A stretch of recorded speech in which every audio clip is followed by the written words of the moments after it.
Here is my Raptor rig. Let's give you a quick tour of how you control it. The main pelvis is controlled in a screen position armature, and you can see that it's independent of the head here, making for more cat-like motion that I would imagine a hunter creature like this would have. Moving on from the main pelvis here is this butt bone, and that allows for a lot of motion that might be necessary if he meets a lady dinosaur. The tail is controlled with these two armatures. All of the rotation is intuitively linked to your mouse rotation, and using both the base and tip, you'll be able to rotate the tail into any position that I might see as necessary or able for this dinosaur to make.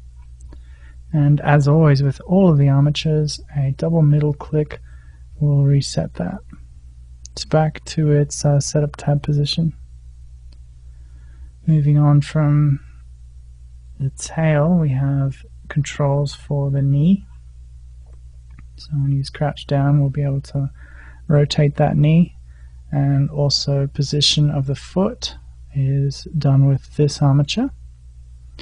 And with this particular creature, walked on these two outer toes, and so this armature controls those two toes, both in the ability to tap it and to control just the tips of the two toes with the right click, drag up and down, middle click, double click will reset them, and then right click, horizontal motion will change its rotation there in case it's walking on uneven ground.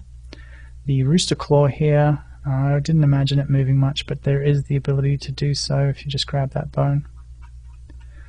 Moving on from there, we have the lower back. That's controlled with a forward kinematics way, and due to that it pushes the chest pushes the arms. And right click dragging will twist that, and middle click, double middle click will reset it.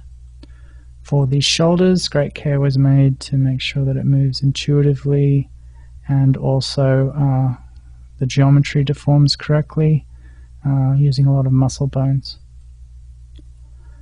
For the bicep, due to the unusual T-pose that the modeler gave it, another correcting null had to be given to show you what would happen if you don't use the correcting null. You can see that there's no angle. The Euler rotation would give you trouble, and you would have a lot of gimbal lock there. And so by resetting that and using the shoulder vector null that I created, the edit sphere will be much more intuitive, giving you gimbal free motion. So that was how I solved that problem. The forearm, pretty basic.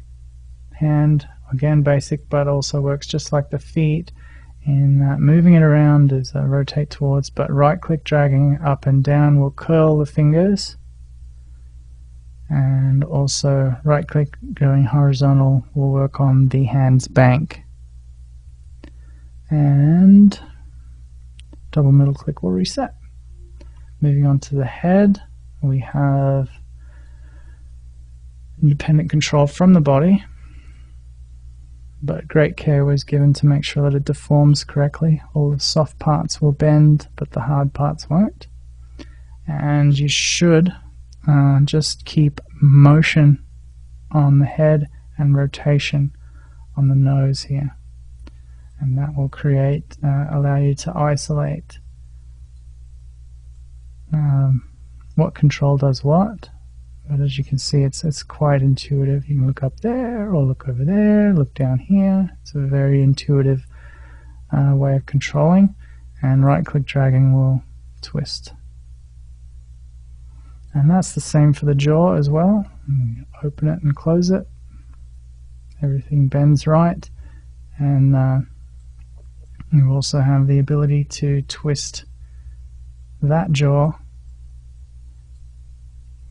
or any unusual positions you might want to give it. If you want to bite someone's head off, you can approach it from a funny angle and make it a lot more dynamic. So then you also have the ability to control the tongue very precisely. I don't imagine there being a high demand for the tongue movement, but when you do want to move the tongue, you want to move it very precisely, and so all of these bones, just grabbing the order of bones and the number of bones will control the tip or the base, or whatever you're wanting to control at the time. So that's a tour of the Raptor rig. I hope you find it is awesome. What's really cool about this rig is I wanted to make it kind of as a challenge, not use any expressions at all. And so if I go over to the command tab and show you how many expressions are used, there's none. It's all using the built-in Messiah controls. And so that should make a far more entertaining, less type instructional video that will make it a lot easier to get the concepts that are being taught in the training video. So there you go, the Raptor rig in a nutshell, and hope you enjoyed it.